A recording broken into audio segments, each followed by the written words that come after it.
very warm welcome to all of my dear students of class 6. In the classes, we have just completed about the sense organs of human body and how to care the sense organs. We have also studied the caring steps of our sense organs, but we are unable to read other topics. So in this video today we are going to discuss or talk about the topic skeletal system. First, there is given introduction to skeletal system. Skeletal system भनेको के हो यसको बारेमा हामी बुझ्न गइरहेका छौं। सर्वप्रथम the group of bones in the head, chest, spine, arms and legs shape our body. हाम्रो बडीको शेप कसले मिलेर बनाएको हुन्छ त ग्रुप अफ बोन्स, हाडहरुको ग्रुप जुन चाहिँ हेडमा पाइन्छ, चेस्ट छातीमा पाइन्छ। सिमिलरली स्पाइन भनेको चाहिँ के हो त भन्दा vertical column which is extended from the neck to the lower back भनेको सिम्पली यसलाई यसरी बुझ्न सकिन्छ। जुन भर्टिकल कोलम जुन चाहिँ कहाँदेखि सुरु हुन्छ, back side of the neck देखि लिएर कम्मरसम्म एक्सटेन्डेड भएको कोलमलाई हामी भर्टिकल कोलम भन्छौं, which is known as spine. Arms and legs, यी बोनहरु मिलेर के भन्छ त हाम्रो बडीको शेप बन्ने हुन्छ। The structure and function of bones is called the skeletal system. यी बोन्सहरु हाडहरुका स्ट्रक्चर, शेप, साइज र यी बोन्सहरुले गर्ने कामका आधारमा बोन्सहरुले गर्ने काम र तिनीहरुको स्ट्रक्चरलाई समग्र रूपमा चाहिँ के भनियो त स्केलेटल सिस्टम।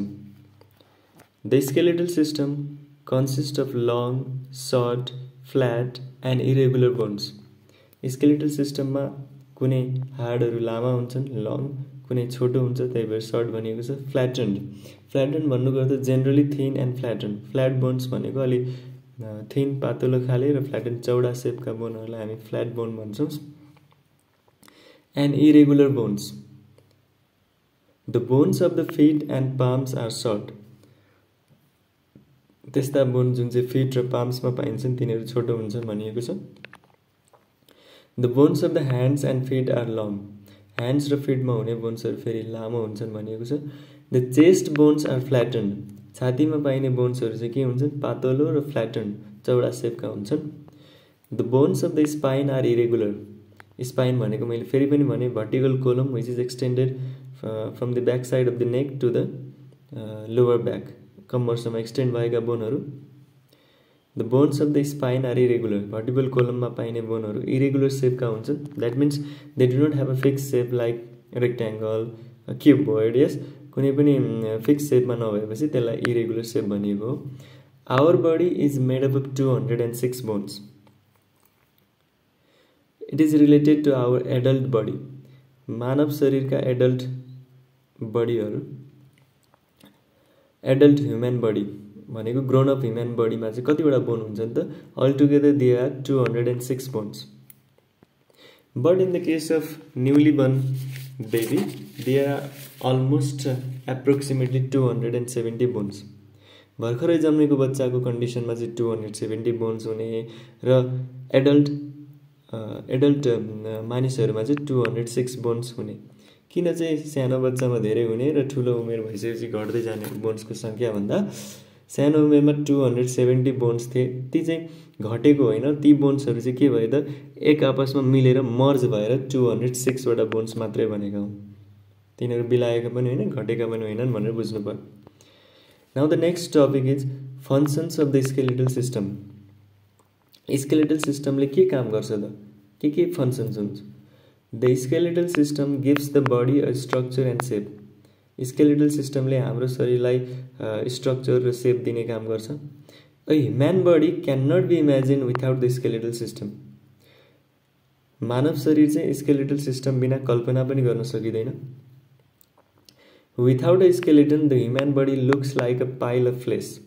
यदि स्केलेटल सिस्टम हाडहरुको सिस्टम हुँदैन थियो भने हाम्रो शरीर कस्तो देखिन्थ्यो त पाइल अफ अ फ्लेश, मासुको थोप्रो कस्तो हुन्छ त्यस्तै मात्रै देखिन्थ्यो भन्न खोजिएको छ। Now let's read the dialogue between Lakpa and Sonam. Lakpa र सोनमको अब डायलॉग डिस्कसन चाहिँ के रहेछ एकपल्ट यो पनि पढिहालौं। Sonam, what is the shape of our body? Lakpa, it is made up of the skeletal system. Lakpaले के भन्छ? It is made up of the skeletal system. Okay, फेरि सोनमले सोध्छे isn't this the same skeletal system that helps to stick the muscles of the body? Lakpaले भन्छ yes, you are right.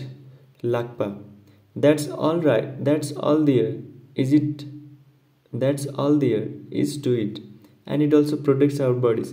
Skeletal सिस्टमले हाम्रो structure र सेप मात्रै दिने नभइकन यसले के पनि काम गर्छ त, it also protects our bodies, हाम्रो बडीलाई पनि प्रोटेक्ट गर्ने हो, brain, heart, lungs etcetera. What else does the skeletal system do? लाक्पाले फेरि सोध्दैछ सोनमलाई स्केलेटल सिस्टमले अझै के काम गर्छन् त? अब सोनमले एन्सर दिन्छ it builds blood vessels and gives flexibility to the body. Skeletal सिस्टमले ब्लड भेसल्स बिल्ड गर्नमा पनि हेल्प गर्ने रहेछ र फ्लेक्सिबिलिटी, शरीरमा फ्लेक्सिबिलिटी पनि प्रोभाइड गर्छ. It also helps to maintain body weight. शरीरको वेट मेन्टेन गर्नमा पनि कसको मेन रोल हुँदो रहेछ त? स्केलेटनको रोल हुँदो रहेछ. Now in skeleton system another topic to be studied is joint. अब जोइन्ट भनेको के हो त एकपल्ट पढौँ. जस्तो स्कलको डायग्राममा पनि हेर्दै हुनुहुन्छ यो चित्रमा स्कल पनि जोइन्ट्सहरू मिलेर बनेको हुन्छ. So let us study the various bones in our body are connected to each other. हाम्रो शरीरमा विभिन्न खाले बोन्सहरू, हाडहरू एक आपसमा कनेक्सन भएर बसेका हुन्छन्. The place where the bones meet is called joint. त्यो ठाउँ जहाँ हाडहरू चाहिँ मिट गर्छन्, जोइन गर्छन्, त्यसलाई हामी जोइन्ट भन्छौँ. There are 3 types of joints. मानव शरीरमा 3 प्रकारका जोइन्ट्सहरू हुन्छन् भन्ने भनिएको छ.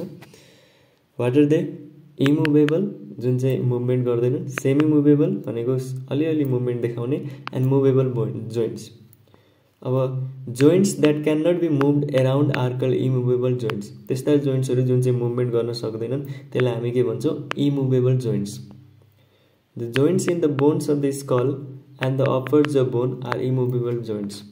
त्यस्ता जोइन्ट्सहरू जुन चाहिँ स्कलमा पाइन्छन्, यहाँ चित्रमा पनि हेर्नुहुन्छ जोइन्ट्सहरू छन्, त्यसलाई हामी इमुभेबल जोइन्ट्स भन्छौँ. र अप्पर ज भनेको के हो भन्दा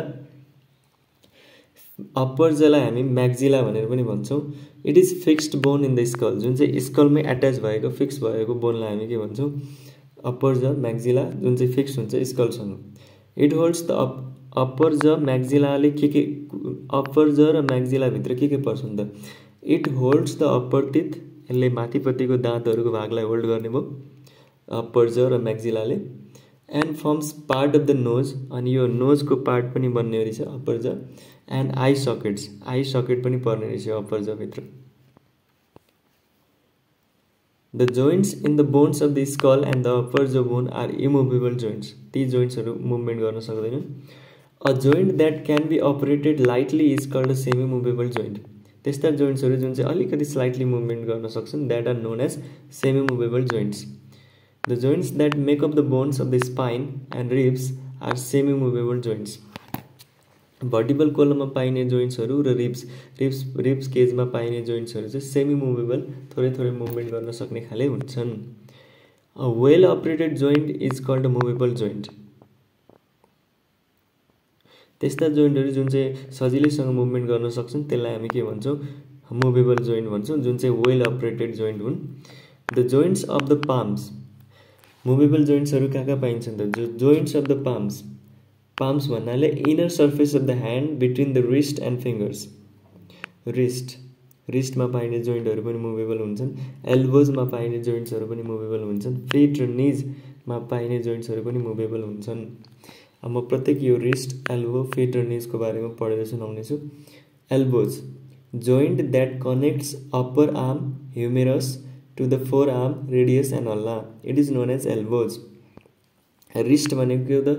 Wrist is the joint that connects forearm to the hand. Feet भनेको अब lower extreme of the body that support weight while walking, running, yes, standing, etc. समग्रमा बुझ्नु पर्दा there are 3 kinds of joints in human body. They are movable, immovable and semi-movable. कुनै जोइन्ट्सहरू movable हुन्छन्, कुनै हल्का मात्रै मुभमेन्ट गर्ने सेमी मुभेबल जोइन्ट्स भए, कुनै मुभमेन्ट नै गर्दैनन्, त्यसलाई हामी भन्छौँ इमुभेबल जोइन्ट्स.